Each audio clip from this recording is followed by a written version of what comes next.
ಈ ಇಂಟ್ರಾಡೇ ಮಾಡಿ ಯಾರಾದರೂ ದುಡ್ಡು ಮಾಡಿದಾರಾ ಭಾಳಷ್ಟು ಜನ ಅಂತ ಕೇಳಿದ್ರೆ ಮಾಡಿಲ್ಲ. 9 out of 10 traders are losing money. ಅಂದರೆ stock market is all about ಕೆಳಗಡೆ ಪ್ರೈಸ್ಗೆ ಬೈ ಮಾಡೋದು, ಮೇಲ್ಗಡೆ ಪ್ರೈಸ್ಗೆ ಹೋಗಿ ಸೆಲ್ ಮಾಡೋದು. ಪ್ರತಿನಿತ್ಯ 9 ಗಂಟೆ 15 ನಿಮಿಷಕ್ಕೆ ಎದ್ದು ದಿನ ನಾನು ಇವತ್ತು ಗ್ಯಾರಂಟಿ ಪ್ರಾಫಿಟ್ ಮಾಡೇ ಮಾಡ್ತೀನಿ ನಾನು ಅಂತಂದರೆ ಡೆಫಿನೆಟ್ಲಿ ಸಾಧ್ಯನೇ ಇಲ್ಲದ ಮಾತು.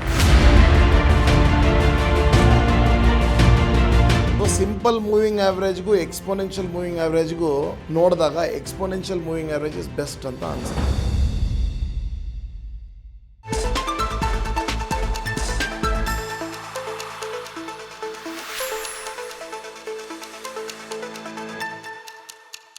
ನಮಸ್ಕಾರ ವೀಕ್ಷಕರೇ, ನೀವು ನೋಡ್ತಾ ಇದ್ದೀರಾ ವಿಸ್ತಾರ ಮನಿ ಪ್ಲಸ್. ನಾನು ಕೇಶವ್ ಪ್ರಸಾದ್.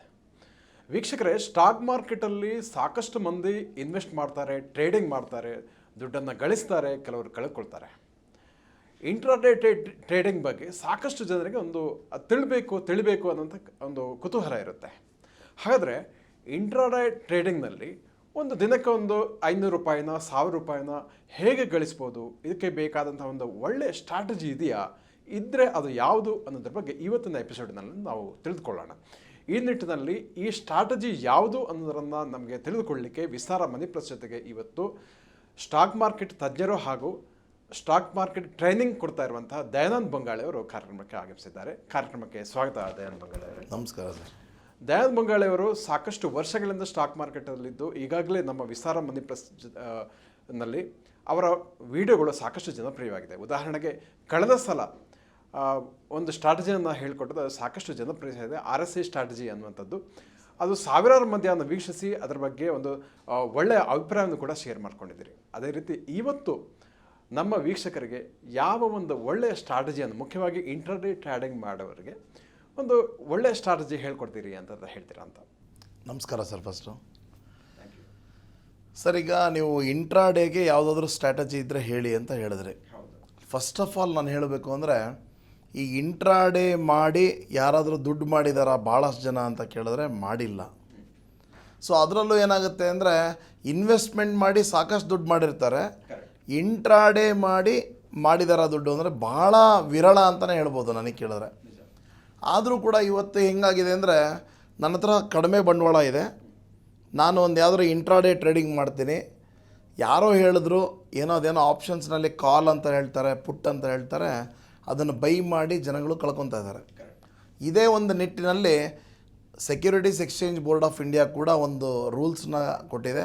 ಅಂದರೆ ಡಿಸ್ಕ್ಲೇಮರ್, ನಮ್ಮ ಡಿಮ್ಯಾಟ್ ಅಕೌಂಟ್ ಓಪನ್ ಮಾಡ್ತಾ ಇದ್ದಂಗೆ 9 out of 10 traders are losing money. So ಅದರಲ್ಲಿ ಕೂಡ ಮೆಜಾರಿಟಿ 50,000ಗಿಂತ ಜಾಸ್ತಿ ದುಡ್ಡು ಕಳ್ಕೊತಾ ಇದ್ದಾರೆ ಅಂತ ಹೇಳ್ತಾ ಇದ್ದಾರೆ. ಸೊ ಈ ನಿಟ್ಟಿನಲ್ಲಿ ನಾನೇನು ಹೇಳಲಿಕ್ಕೆ ಇಷ್ಟಪಡ್ತೀನಿ, ಆದಷ್ಟು ಮಟ್ಟಿಗೆ ಇಂಟ್ರಾಡೇಗಳನ್ನು ಅವಾಯ್ಡ್ ಮಾಡಿ ಒಂದು ಮಂತ್ಲಿ ಸ್ಟ್ರಾಟಜಿಗಳನ್ನು ಅಥವಾ ಒಂದು ಇನ್ವೆಸ್ಟ್ಮೆಂಟ್ ಸ್ಟ್ರಾಟಜಿಗಳನ್ನು ಮಾಡೋದು ಭಾಳ ಸೂಕ್ತ ಅಂತ ಫಸ್ಟ್ ಹೇಳ್ತೀನಿ.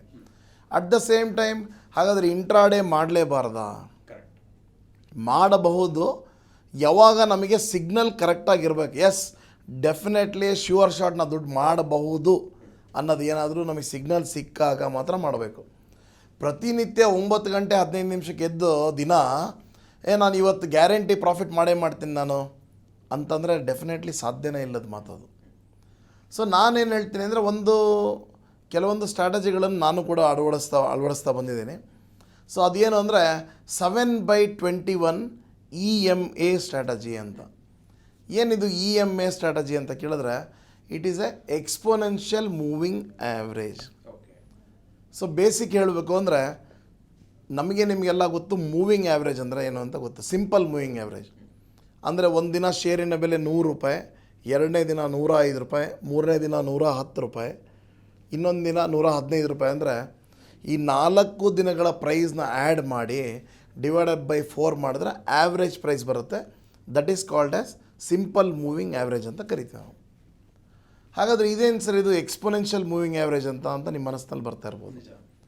ಅದೇನು ಅಂದರೆ, ಒಂದು ದಿನ 100, 105, 110, 115 5ನೇ ದಿನ ಇದ್ದಕ್ಕಿದ್ದ ಹಾಗೆ ಪ್ರೈಸ್ ಶೂಟಪ್ ಆಗಿ ₹150 ಹೋಗುತ್ತೆ.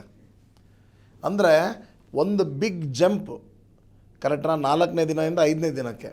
ಹಾಗಾದರೆ ಅದನ್ನು ನಾನು ಆ್ಯಾವ್ರೇಜ್ ತೊಗೊಂಡ್ರೆ ತಪ್ಪು ನಮಗೆ ಮಾಹಿತಿ ಸಿಗುತ್ತೆ ಇಲ್ಲ ಸರ್. ಯಾಕಂದರೆ ದಿನ ₹5 ಜಾಸ್ತಿ ಹೋಗ್ತಾ ಇತ್ತು, ಕೊನೆಯ ದಿನ ಮಾತ್ರ ಇದ್ದಕ್ಕಿದ್ದಂಗೆ ಶೂಟಪ್ ಬೈ ₹20. ಸೊ ನಮಗೊಂದು ಆ್ಯಾವ್ರೇಜ್ ನೋಡಿದಾಗ ನಮಗದು ತಪ್ಪು ಮಾಹಿತಿ ಕೊಡ್ತಾ ಇದೆ. ಸೊ ಸಿಂಪಲ್ ಮೂವಿಂಗ್ ಆ್ಯಾವ್ರೇಜ್ಗೂ ಎಕ್ಸ್ಪೋನೆನ್ಷಿಯಲ್ ಮೂವಿಂಗ್ ಆ್ಯಾವ್ರೇಜ್ಗೂ ನೋಡಿದಾಗ exponential moving average is best ಅಂತ ಅನಿಸುತ್ತೆ. ಸೊ ನಾನೇನು ಮಾಡಿದೆ, ಈ ಎಕ್ಸ್ಪೋನೆನ್ಷಿಯಲ್ ಮೂವಿಂಗ್ ಆ್ಯಾವ್ರೇಜ್ನ ಹಿಡ್ಕೊಂಡು ಇಂಟ್ರಾಡೇ ಸ್ಟ್ರಾಟಜಿ ಮಾಡ್ಬೋದಾ? ಡೆಫಿನೆಟ್ಲಿ ಮಾಡ್ಬೋದು ಸರ್. ಈಗ ನಾನು ಹೇಗೆ ಹೇಳೋದು ನಿಮಗೆ ಅಂದರೆ, ಒಂದು ಚಾರ್ಟ್ ನೋಡೋಣ ಈಗ. ಸೊ ಏನಾಗುತ್ತೆ, ನಾವು ಯಾವುದೇ ಒಂದು ಟ್ರೇಡ್ ತೊಗೋಬೇಕು ಅಂದಾಗ ಇಂಟ್ರಾಡೇ ಅಂತ ಬಂದಾಗ ಸೇಮ್ ಡೇ ಅವತ್ತಿನ ದಿನವೇ ಕೊಡೋದು ಅಥವಾ ತೊಗೊಳೋದು, ಬೆಳಗ್ಗೆಯಿಂದ ಸಾಯಂಕಾಲ ಅಂದರೆ 3:30 ಮುಗಿಯೋದ್ರೊಳಗಡೆ ಕೊಡೋದು ತೊಗೊಳೋದು ಮಾಡೋದಂಥದ್ದು ಇಂಟ್ರಾಡೇ ಅಂತ ಕರಿತೀವಿ. ಸೊ ಈ ಇಂಟ್ರಾಡೇ ಅಂದರೆ ಶಾರ್ಟ್ ಪೀರಿಯಡ್. ನಮ್ಮ ದೇಶದ ಸ್ಟಾಕ್ ಮಾರ್ಕೆಟ್ನಲ್ಲಿ 6 ತಾಸು 15 ನಿಮಿಷಗಳ ಒಂದು ಸ್ಟಾಕ್ ಮಾರ್ಕೆಟ್. 9 ಗಂಟೆ 15 ನಿಮಿಷದಿಂದ 3 ಗಂಟೆ 30 ನಿಮಿಷ. ಇಷ್ಟು ಒಳಗಡೆ ಬೈ ಮಾಡಿ ಸೆಲ್ ಮಾಡ್ತಕ್ಕಂಥ ಒಂದು ವಿಧಾನ. ಪ್ರಾಫಿಟ್ ಮಾಡಿದ್ರೆ ಇದಕ್ಕೆ ಇಂಟ್ರಾಡೇ ಪ್ರಾಫಿಟ್ ಅಂತೇವೆ, ಲಾಸ್ ಆದರೆ ಲಾಸ್ ಅಂತೇವೆ. So it is called intraday. So time frame ಕಡಿಮೆ ಇರೋದ್ರಿಂದ ನಾವು ಯಾವುದೇ ಒಂದು ಸ್ಟಾಕ್ ಸೆಲೆಕ್ಷನ್ ಮಾಡುವಾಗ ಅಥವಾ ಆಪ್ಷನ್ಸ್ನಲ್ಲಿ ಟ್ರೇಡ್ ಮಾಡುವಾಗ 5 ನಿಮಿಷದ ಕ್ಯಾಂಡಲ್ನ ಹಾಕ್ಕೊಳ್ಳೋಣ ನಾವು ಫಸ್ಟ್. ಸೇ ಫಾರ್ ಎಕ್ಸಾಂಪಲ್ ಇವತ್ತಿನ ಒಂದು ನಿಫ್ಟಿಯ ಬೆಲೆ 19,080 ಇದೆ ಅಂತ ಅಂದ್ಕೊಳ್ಳಿ. ಸೊ ನಿಯರೆಸ್ಟ್ ಸ್ಟ್ರೈಕ್ ಪ್ರೈಸ್ ಆಗಿರ್ತಕ್ಕಂಥದ್ದು 19,100. ಸೊ ನಾನು ಇದರಲ್ಲಿ ಡೀಟೇಲಾಗಿ ಆಪ್ಷನ್ಸ್ ಬಗ್ಗೆ ಎಲ್ಲ ನಾನು ಡೀಟೇಲ್ಸ್ ಹೇಳಲಿಕ್ಕೆ ಹೋಗಲ್ಲ.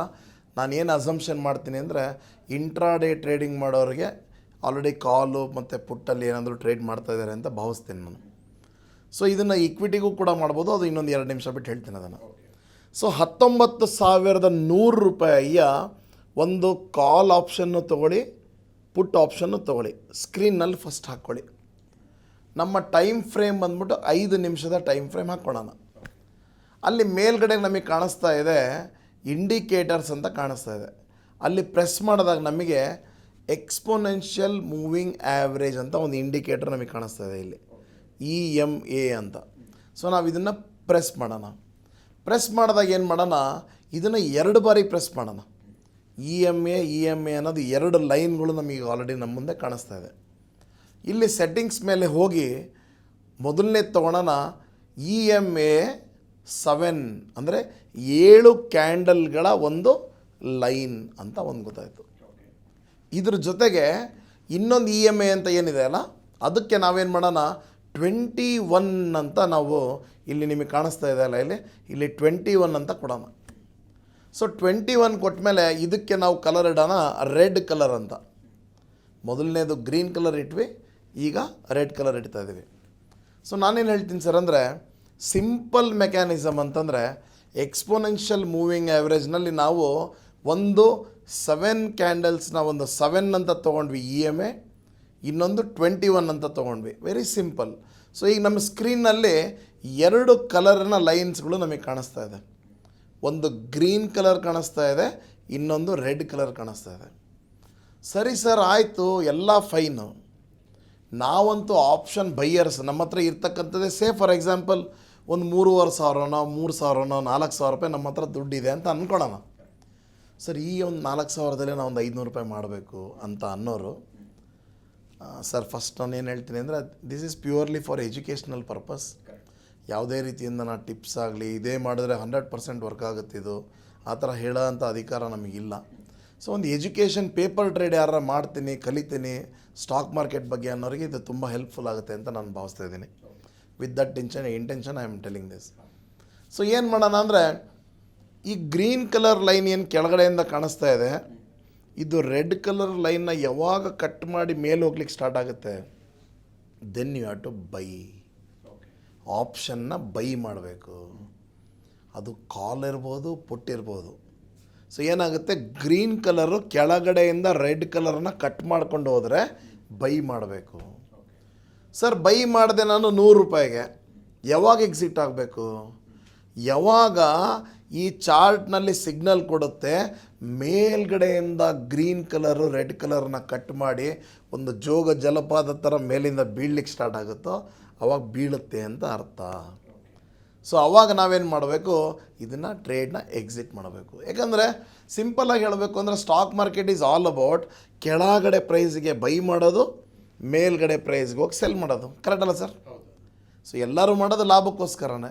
ಸೊ ಹಾಗಾದರೆ ಯಾವಾಗ ಬೈ ಮಾಡಬೇಕು ಅಂದರೆ ಯಾವಾಗ green colour line red colour ಲೈನ್ನ ಕಟ್ ಮಾಡ್ಕೊಂಡು ಮೇಲೆ ಹೋಗ್ಲಿಕ್ಕೆ ಸ್ಟಾರ್ಟ್ ಮಾಡುತ್ತೆ ಆವಾಗ ಬೈ ಮಾಡಬೇಕು. ಅದು ಮೇಲೆ ಎಷ್ಟಕ್ಕೆ ಹೋಗುತ್ತೋ ಅಲ್ಲಿ ತನಕ ಸುಮ್ಮನೆ ಇರಬೇಕು, ಏನು ಅದಕ್ಕೆ ಟೆನ್ಷನ್ ಇಲ್ಲ. ಯಾಕಂದರೆ EMA ಅನ್ನೋದು ಇಂಡಿಕೇಟ್ರು ಅದನ್ನೇ ಹೇಳೋದು. ಎಕ್ಸ್ಪೋನೆನ್ಷಿಯಲ್ ಮೂವಿಂಗ್ ಆ್ಯಾವ್ರೇಜ್ ಅಂದರೆ ಈ ಮೂವಿಂಗ್ ಆ್ಯಾವ್ರೇಜ್ಗಿಂತ ನೆಕ್ಸ್ಟ್ ಪ್ರೋ ಲೆವೆಲ್ ಇದು. ಅಂದರೆ ರೀಸೆಂಟ್ ಕ್ಯಾಂಡಲ್ಲಿಗೆ ಜಾಸ್ತಿ ವೇಟೇಜ್ ಕೊಟ್ಟು ಮಾಡಿರ್ತಕ್ಕಂಥ ಒಂದು ಇಂಡಿಕೇಟರ್ ಇದು. ಸೊ ಇದನ್ನು ನಾವು ಸ್ಕ್ಯಾಲ್ಪಿಂಗಿಗೆ ಯೂಸ್ ಮಾಡ್ಬೋದು ಅಥವಾ ಇಂಟ್ರಾಡೇಗೆ ಯೂಸ್ ಮಾಡ್ಬೋದು ನಾವು ಅಂತ ಹೇಳಲಿಕ್ಕೆ ಇಷ್ಟಪಡ್ತೀನಿ ಸರ್. ಸೊ ಏನಾಗುತ್ತೆ, ಫಾರ್ ಎಕ್ಸಾಂಪಲ್ ಇವತ್ತಿಂದ ಕ್ಯಾಂಡಲ್ ತೊಗೊಂಡ್ರೆ 19,050ಗೆ ತೊಗೊಂಡ್ವಿ ಅಂದರೆ ಇವತ್ತು 75 ರೂಪಾಯಿಗೆ ಆಲ್ಮೋಸ್ಟ್ ಈಗ ಅಲ್ಲಿ ಕ್ಲೋಸ್ ಆಗಿದೆ. ಇವತ್ತಿನ ಹೈ ನೋಡಿದ್ರೆ 150, ಅಂದರೆ 75 ರೂಪಾಯಿ ಡಿಫ್ರೆನ್ಸ್ ಇದೆ. 75 into 50 is almost 3,500 rupees. Investment is 3,500, return is also 3,500.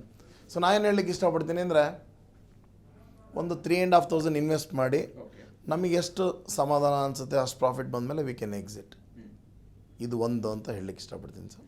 ಇದಕ್ಕಿಂತ ನೆಕ್ಸ್ಟ್ ಲೆವೆಲ್ ಬೇಕು ಅಂದರೆ ಅದನ್ನು ಎಂಟ್ರಾದ ತಕ್ಷಣ ಹೆಡ್ಜ್ ಮಾಡ್ಕೋಬೇಕು.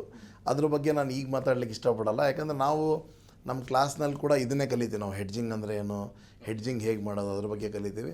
ಸೊ ಈಗ ಮಟ್ಟಿಗೆ ನಾನು ಯಾರು ಈ ನೇಕೆಡ್ ಟ್ರೇಡ್ಸ್ ತೊಗೊಂಡು ದುಡ್ಡು ಕಳ್ಕೊತಾ ಇದ್ದಾರೋ ಆ ಥರ ಕಳ್ಕೋಬಾರ್ದು ಅನ್ನೋ ಒಂದು ಉದ್ದೇಶದಿಂದ ಈ 7/21 exponential moving average technique use ಮಾಡಿದ್ರೆ I think they can at least ಈ ನೇಕೆಡಾಗಿ ಯಾರೋ ಹೇಳಿದ್ರು ಬೈ ಮಾಡಿಬಿಡೋಣ, ಯಾರೋ ಹೇಳಿದ್ರು ಸೆಲ್ ಮಾಡಿಬಿಡೋಣ ಅನ್ನೋದಕ್ಕಿಂತ ನಮ್ಮ ಒಂದು ಕಾನ್ಫಿಡೆನ್ಸು ನಮ್ಮ ವಿದ್ಯಾಭ್ಯಾಸದ ಮೇಲೆ ಇರುತ್ತೆ. ಇದನ್ನು ಪೇಪರ್ ಟ್ರೇಡ್ ಮಾಡಿ ಅಂತ ನಾನು ಹೇಳ್ತೀನಿ ಸರ್. ಒಂದು 15 ದಿನನೋ 20 ದಿನನೋ ಮಾಡಲಿ, ಕಾನ್ಫಿಡೆನ್ಸ್ ಬಂದ ಮೇಲೆ they can taking the advice of their financial adviser, then they can start it ಅಂತ ನಾನು ಹೇಳ್ತೀನಿ ಸರ್. ಸೊ ಸರ್, ಹಾಗಿದ್ರೆ ಈಕ್ವಿಟಿ ಟ್ರೇಡಿಂಗ್ನಲ್ಲಿ ಈ ಸ್ಟ್ರಾಟಜಿಯನ್ನು ಹೇಗೆ ಯೂಸ್ ಮಾಡ್ಬೋದು ಅಂತ ಹೇಳ್ತೀರಾ ಅಂತ? ಸರ್, ಈಕ್ವಿಟಿಗೆ ಇದನ್ನು ಯೂಸ್ ಮಾಡ್ಬೋದು. ಸೇಮ್ ಟು ಸೇಮ್ ನಾವು ಯಾವುದಾದ್ರೂ ನಮ್ಮ ಇಷ್ಟ ಆಗಿರ್ತಕ್ಕಂಥದ್ದು ಯಾವುದೋ stock, for example Tata power, Reliance, Tata steel, HDFC bank, Infosys ನೋಡಿದಾಗ same to same 5 minutes candle ಹಾಕಿ EMA 7 EMA 21 ಹಾಕ್ಕೊಂಡು ಕೂಡ ನಾವು ಅಬ್ಸರ್ವ್ ಮಾಡ್ಬೋದು. ಯಾವಾಗ ಕೆಳಗಡೆಯಿಂದ ಗ್ರೀನ್ ಕಲರ್ ಕಟ್ಟಾಗ ಸ್ಟಾರ್ಟ್ ಆಗುತ್ತೋ ಆವಾಗ ನಾವು ಬೈ ಮಾಡ್ಬೋದು. ಬಟ್ ಇದರ ಒಂದು ಪರ್ಸೆಂಟೇಜ್ ಆಫ್ ಸಕ್ಸಸ್ ಅಂತ ಏನು ಹೇಳಬೇಕು ಅಂದರೆ ಹೆಚ್ಚಾಗಿ ನಮಗೆ ನಿಫ್ಟಿ ಹಾಗೂ ಬ್ಯಾಂಕ್ ನಿಫ್ಟಿನಲ್ಲಿ ಜಾಸ್ತಿ ಕಾಣಿಸ್ಕೊಳುತ್ತೆ, ಆಪ್ಷನ್ ಟ್ರೇಡಿಂಗ್ನಲ್ಲಿ ಜಾಸ್ತಿ ಕಾಣಿಸ್ಕೊಳುತ್ತೆ ಅಂತ ಹೇಳಲಿಕ್ಕೆ ಇಷ್ಟಪಡ್ತೀನಿ ಸರ್. ಸರ್, ಹಾಗಿದ್ರೆ ಇದರಲ್ಲಿ ಒಂದು ಸಕ್ಸಸ್ಫುಲ್ ರೇಟ್ ಹೇಗಿದೆ ಅಂತ ಹೇಳ್ತಾರೆ, ಎಷ್ಟರ ಮಟ್ಟಿಗೆ ಇದರಲ್ಲಿ ಯಶಸ್ವಿ ಆಗ್ಬೋದು ಹೂಡಿಕೆದಾರರು ಅಂತ? ರೇಷಿಯೋ ಅಂತ, ಯಾಕಂದರೆ ಇದು ಪ್ಯೂರ್ಲಿ ಟೆಕ್ನಿಕಲ್ ಇಂಡಿಕೇಟರ್. ಇದರಲ್ಲಿ ಯಾವುದು ಫಂಡಮೆಂಟಲ್ ಅನಾಲಿಸಿಸ್ ಅಂತ ಇರೋಂಗಿಲ್ಲ. ನಾನು ಏನು ಹೇಳ್ತೀನಿ ಯಾವಾಗಲೂ ಅಂದರೆ ಇಂಟ್ರಾಡೇ ಟ್ರೇಡಿಂಗ್ನ ಅವಾಯ್ಡೇ ಮಾಡಿಬಿಡಿ ಆದಷ್ಟು. ಯಾಕಂದರೆ ಸಾಕಷ್ಟು ಹೆಡ್ಜಿಂಗ್ ಸ್ಟ್ರಾಟಜಿಗಳನ್ನು ಮಾಡಿಕೊಂಡು ನಾವು ಟ್ರೇಡ್ ಮಾಡ್ಬೋದು, ಇನ್ವೆಸ್ಟ್ ಮಾಡ್ಬೋದು, ದುಡ್ಡು ಮಾಡ್ಬೋದು. ಆದರೂ ಕೆಲವೊಬ್ರು ಏನಂದರೆ ಒಂದೇ ದಿನದಲ್ಲೇ ನಾನು ದುಡ್ಡು ಮಾಡಬೇಕು, ದೊಡ್ಡ ಶ್ರೀಮಂತರಾಗ್ಬಿಡ್ಬೇಕು ಅಂತ ಹೋಗ್ತಾರೆ. ಬಟ್ ಅಷ್ಟಾಗೋದು ಕಡಿಮೆ. ಸೊ ಅಂಥವ್ರಿಗೆ ನಾನು ಹೇಳ್ತೀನಿ ಅಂದರೆ ಅದು ಮಾಡೋದಕ್ಕಿಂತ ಅಟ್ಲೀಸ್ಟ್ 1-2 ಯಾರಾದರೂ ಹೇಳ್ಕೊಟ್ರು ಪರವಾಗಿಲ್ಲ, ಅದು ವರ್ಕ್ ಆಗುತ್ತೆ ಅನ್ನೋ ಸ್ಟ್ರಾಟಜಿಗಳನ್ನು ಮಾಡಿ ಅಂತ. So probability is good if you do with the Nifty and bank Nifty ಅಂತ ಹೇಳಲಿಕ್ಕೆ ಇಷ್ಟಪಡ್ತೀನಿ ಸರ್ ನಾನು. ಸರ್, ಇಷ್ಟು ಹೊತ್ತು ನಮ್ಮ ವೀಕ್ಷಕರಿಗೆ 7/21 ಅನ್ನುವಂಥ ಒಳ್ಳೆಯ ಒಂದು ಸ್ಟ್ರಾಟಜಿಯನ್ನು ಇಂಟರ್ಡೇ ಟ್ರೇಡಿಂಗ್ ಮಾಡೋರಿಗೆ ಅನುಕೂಲ ಆಗುವಂಥದ್ದು, ಹಾಗೆ ಈಕ್ವಿಟಿ ಟ್ರೇಡಿಂಗ್ ಮಾಡೋರು ಕೂಡ ಅದು ಒಂದು ಬಳಸಲಿಕ್ಕೆ ಆಗುವಂಥ ಒಂದು ಸ್ಟ್ರಾಟಜಿಯನ್ನು ಹೇಳಿಕೊಟ್ಟಿದ್ದಕ್ಕೆ ತುಂಬ ಧನ್ಯವಾದಗಳು. Thank you so much sir. ವೀಕ್ಷಕರೇ, ಇಷ್ಟು ಹೊತ್ತು ಇಂಟರ್ಡೇ ಟ್ರೇಡಿಂಗ್ ಮಾಡಲಿ ಮುಖ್ಯವಾಗಿ ಬಳಸುವಂತಹ ಒಂದು ಒಳ್ಳೆಯ ಸ್ಟ್ರಾಟಜಿಯನ್ನು CA ದಯಾನಂದ್ ಬಂಗಾಳಿ ಅವರು ನಮಗೆಲ್ಲ ವಿವರಿಸಿದ್ದಾರೆ. ಇಂಥ ಮತ್ತಷ್ಟು ವಿಡಿಯೋಗಳಿಗೋಸ್ಕರ ವಿಸ್ತಾರ ಮನಿ ಪ್ಲಸ್ ಯೂಟ್ಯೂಬ್ ಚಾನಲ್ನ ವೀಕ್ಷಿಸಿ ಹಾಗೂ ಸಬ್ಸ್ಕ್ರೈಬ್ ಮಾಡಿ ಅಂತ ಈ ಮೂಲಕ ನಾನು ಕೇಳ್ಕೊಳ್ತಾ ಇದ್ದೀನಿ. ವಂದನೆಗಳು.